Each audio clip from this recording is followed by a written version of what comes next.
Hi, everybody. Thanks so much for joining us today. We appreciate it. We're here today to provide an update on the operating budget. As you know, the House and the Senate have both passed their budgets, and I want to start by saying how much I appreciate the hard work of both the House and the Senate. There are good ideas in both budgets, and I'll speak more about those good ideas a bit later.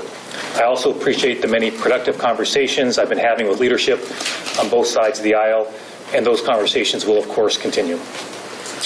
Neither budget, however, is close to one that I can sign for two key reasons. First, they each propose far too much in taxes.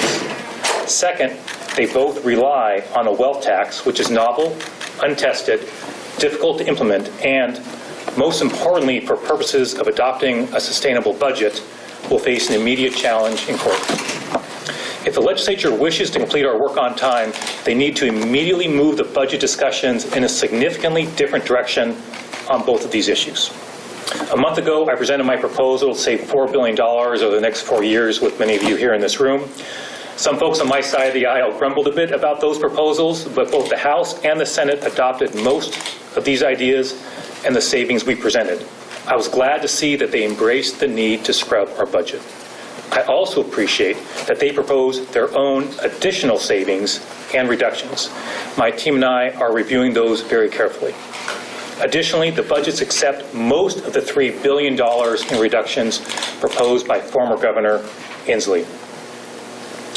Those reductions constitute significant progress in meeting our shortfall and demonstrate to Washingtonians that we are carefully searching the budget for efficiencies and appropriate cuts that preserve core services. Unfortunately, since our press conference several weeks ago, our budget situation has gone from bad to worse.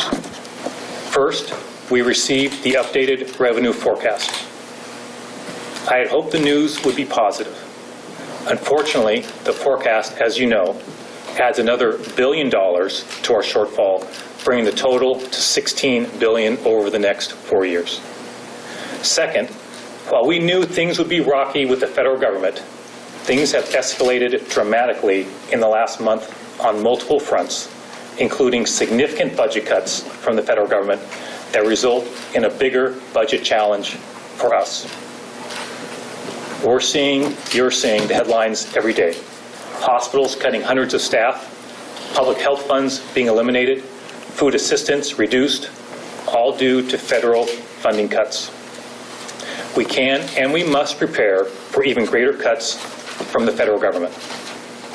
We need to accept the reality that we are in the midst of unprecedented times with a federal government that is intent on making significant cuts no matter the resulting harm to Americans. This is a 5-alarm fire, and I intend to treat it that way. After a careful review of our budget situation, it is clear we cannot adopt an all-cuts budget because that would result in cutting core services. At the same time, we cannot adopt a budget with anywhere near the level of taxes currently proposed by the House and Senate. We must take a balanced approach that prepares our state for an extremely challenging situation with the federal government and our economy. I'm joined by OFM Director K.D. Chapman-C. Katie and her team have been working extremely hard since I took office, and she's here to help answer questions, particularly for any detailed questions you may have about the budget. I do want to be very clear about my priorities with legislators and the public as we work toward a final budget. Here are 5 things I need to sign.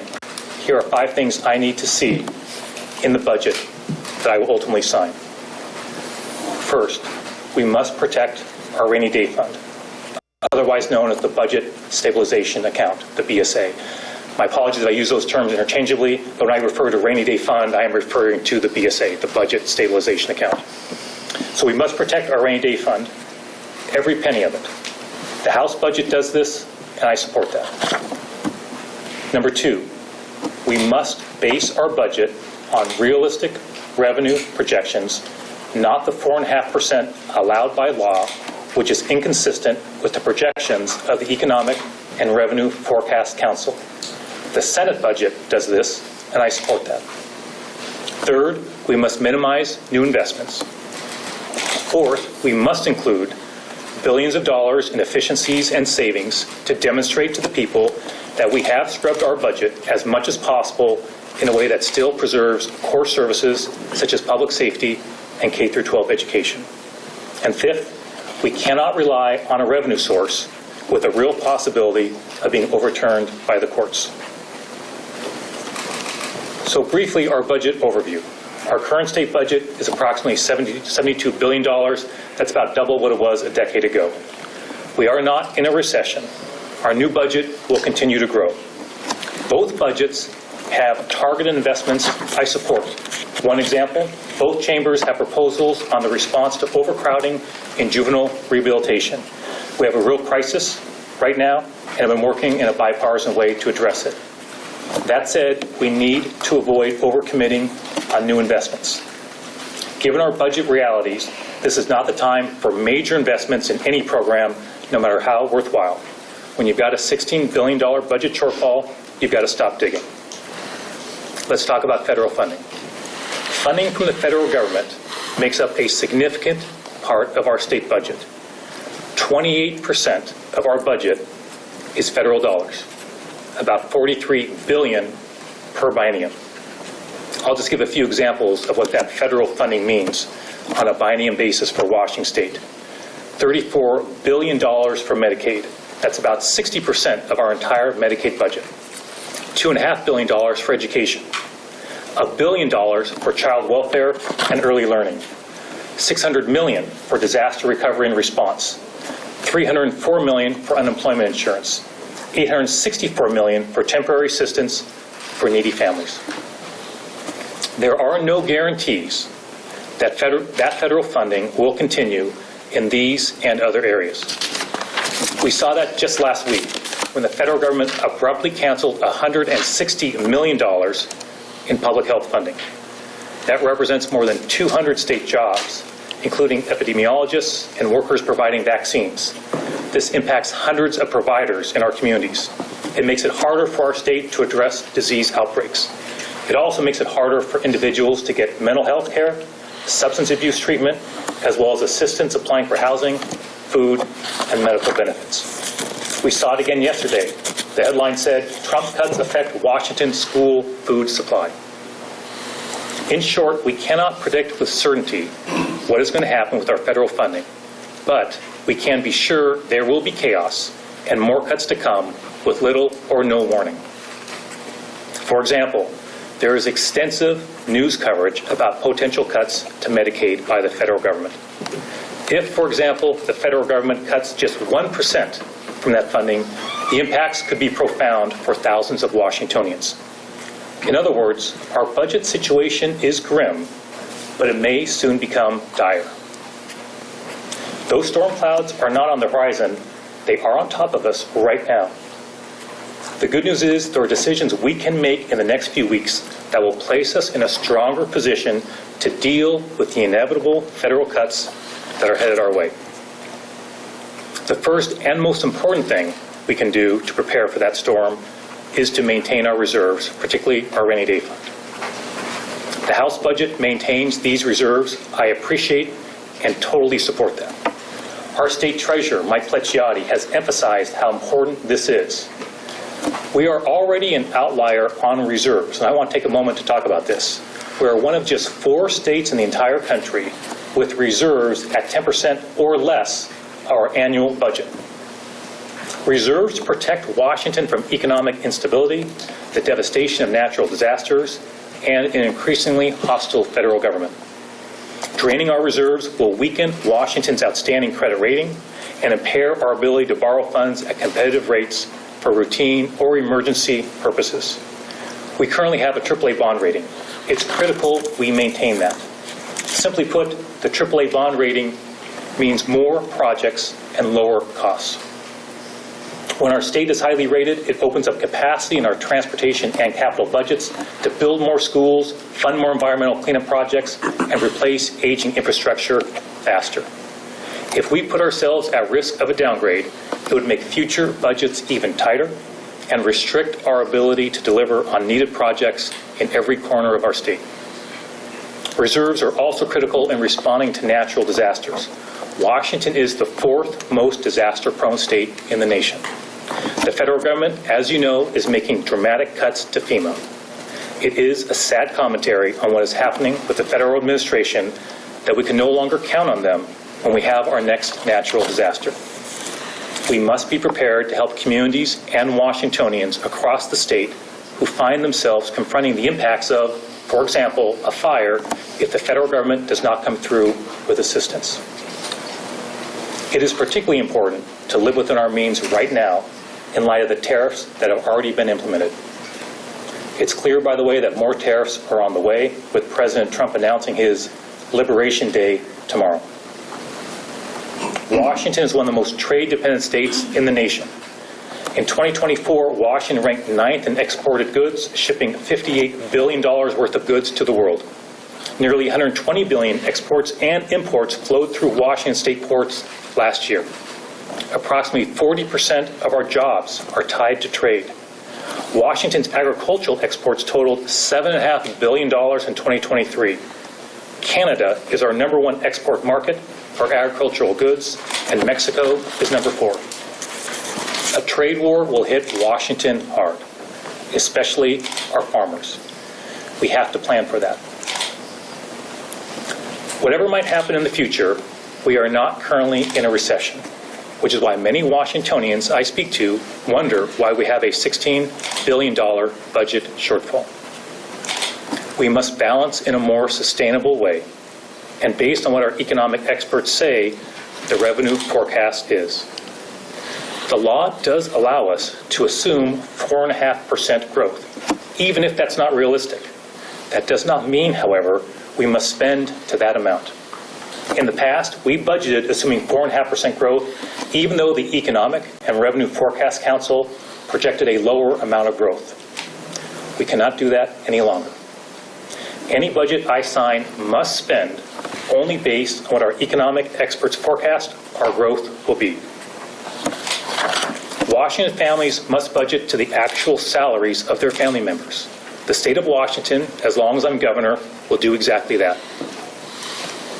Our budget must also be based on revenue sources that we can successfully defend in court. I said before I took office that I'm deeply skeptical of proposals for a wealth tax. My position has not changed. Despite that, both chambers adopted budgets that rely on untested wealth tax. $12 billion in the Senate, $7 billion in the House. I will not sign that. The legal arguments for a wealth tax are untested. The courts could go either way on that issue. It would be irresponsible to rely on an untested new tax to balance our budget, particularly given the situation we face with the federal government. This is my question to those who seek to balance our budget with a multi-billion-dollar wealth tax. What's the plan if the wealth tax is declared unconstitutional after the session ends? I have not heard a satisfactory answer to that question. I do agree with proponents of the wealth tax on something very important. Washington's tax structure is too regressive. Indeed, we have the second most regressive tax structure in the country. And I'm not opposed to revenue that makes our system more fair. That's why I supported our capital gains tax and successfully defended it as Attorney General. That time I was not a legislator. I did not have to take a position on the capital gains tax. I did anyway because I believed that was a revenue source that made sense, and I was very confident we could defend it in court, which we did. That's why I supported a tax on big out-of-state banks, and we successfully defended that in court as well. But we need to be smart about how we address this issue, and that includes adopting revenue sources that we are very confident we can successfully defend in court. There are also important questions about implementation and how successful it will be in the long term. The Department of Revenue, as you know, noted that many countries have ultimately repealed wealth taxes due to high administrative costs, tax evasion, and low revenues. In short, we need to make a sustainable plan now that Washingtonians can rely on. We need to use the time we have, just a few more weeks, to make a plan using revenue sources we are confident will hold up in court. And we can do that by working together.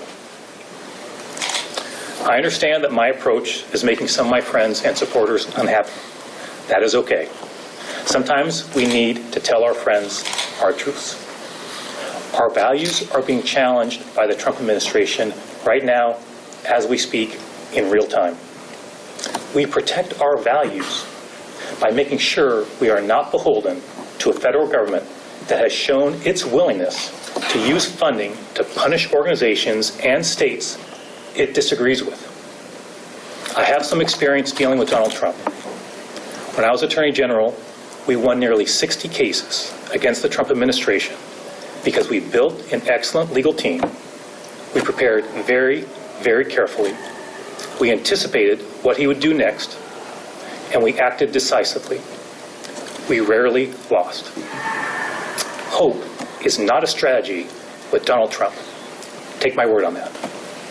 I am not going to allow the state that I love to be at the financial mercy of Donald Trump and Elon Musk. That is not going to happen. We are in a challenging financial situation. We must not make it weaker.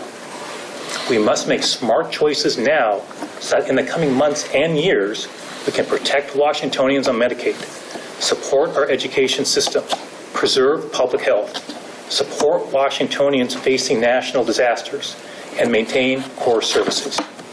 The time to prepare is right now. Inheriting a $16 billion budget shortfall with a hostile federal government was not how I wanted to start my first term as governor of the state of Washington. There is no point in complaining about it, but I do plan on addressing it head on. Here's what that means. No budget gimmicks. No unrealistic revenue assumptions. Preserve our reserves and our rainy day fund. Prepare for more cuts from the federal government. Preserve our AAA bond rating. Protect core services and balance the budget. If we take those steps now, and we can, our budget will be based on a strong foundation and will withstand the storm that is upon us. Thanks for your time.